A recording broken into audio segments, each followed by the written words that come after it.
to episode 3 of the Barely Normal podcast. I'm Luke. What's your name? Good to meet you.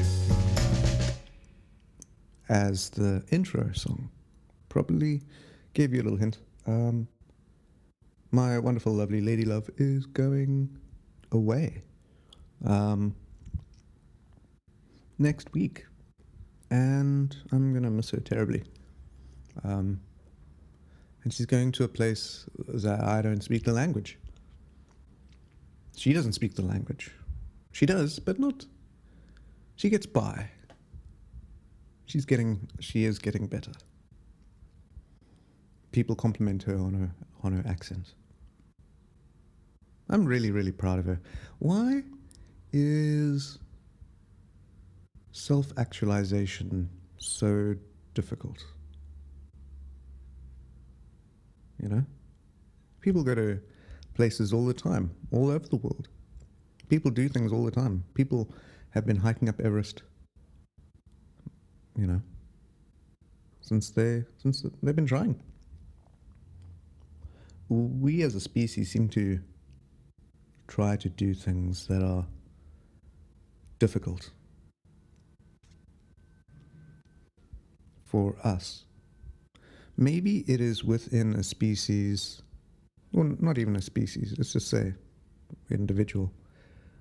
What if you can't actually do more than your desires would allow? Or to put it another way, what if, if there's a will, there's a way. So, that old adage. Does that kind of mean that if you can think it, you can kind of do it? Because the realm of possibility, you're not going to think outside of what's really possible for your species, I suppose. Like you might try and fly. People I've had great dreams of flying. People, you know, like what's the difference between dreaming and being awake?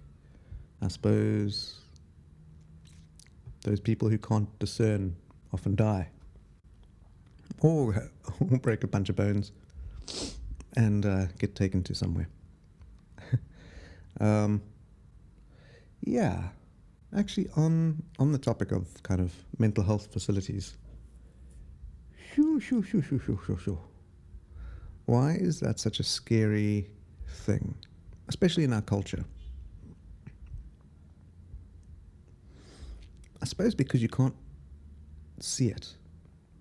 If somebody is ill in another way, it's like, oh, okay. And you kind of know if you're going to, for instance, you know that you're not going to, if you hang out with somebody who is missing an arm, you're not going to, you're not going to catch it.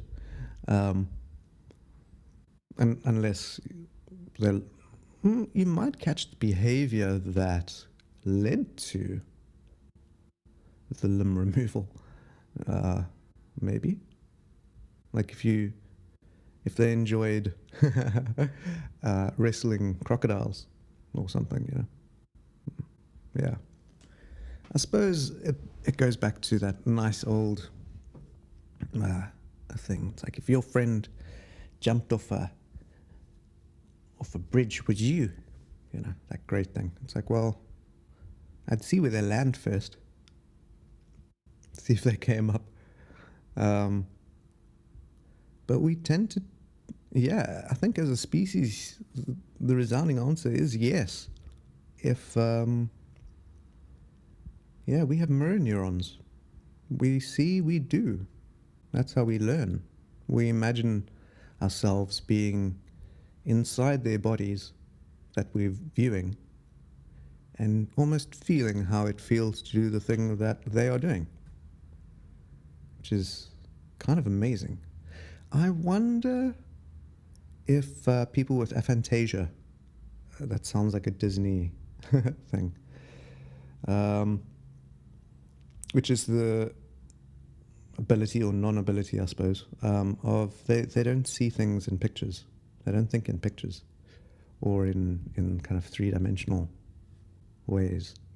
So apparently Nikola Tesla only used to write down a third of his inventions because he would, I suppose, invent them in his mind and see them and see how they would interact and be able to watch them in his mind and then just build it.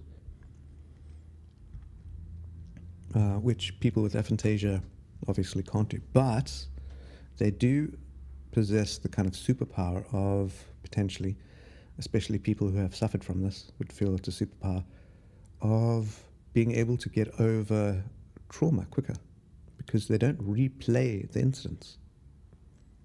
Or if somebody passes away, it's much easier for them to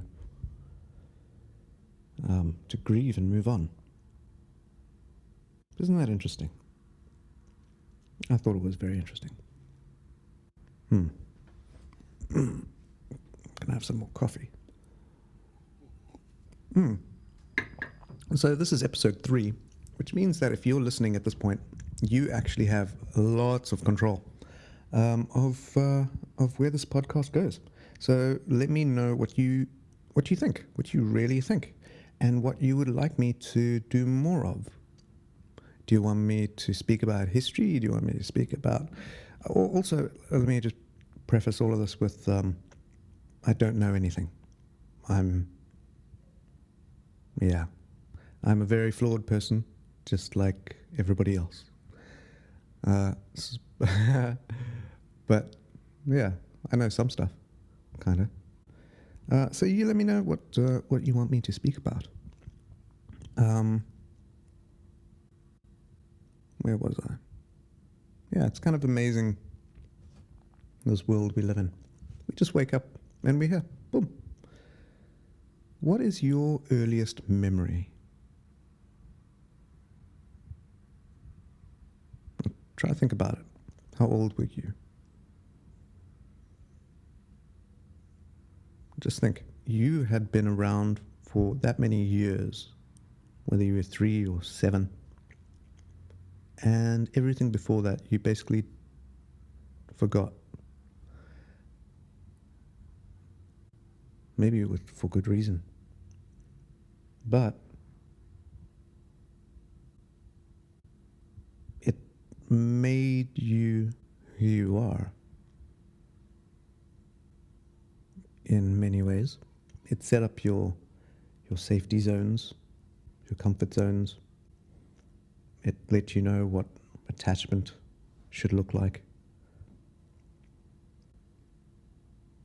It let you know where you fit into the world a little bit. All these things. That's a lot of pressure. I think there should be more. I think fewer people should have children. Not because I dislike children. I think they are incredibly fascinating. I don't want kids, but I think people should think of child raising as a calling and not a, oh, well, everybody does it.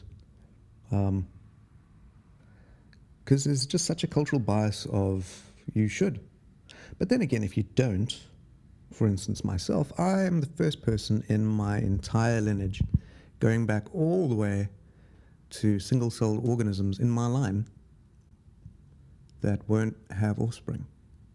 So I suppose, unless I live forever and in that way win in life, or evolutionary speaking, I'm broken, which is kind of interesting.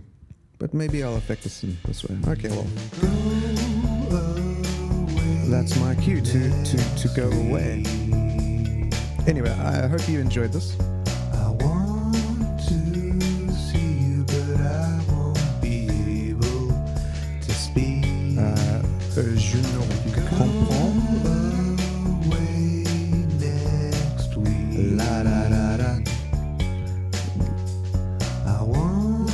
I suppose until I get a sponsor, check out thestoicapp.com if you have an iPhone and you are interested in Stoicism. It really, really helped me. I built it for myself to scratch my own itch. I want And to see you, but in many of I those won't places, be I'm able not itchy anymore, to speak. which is quite nice.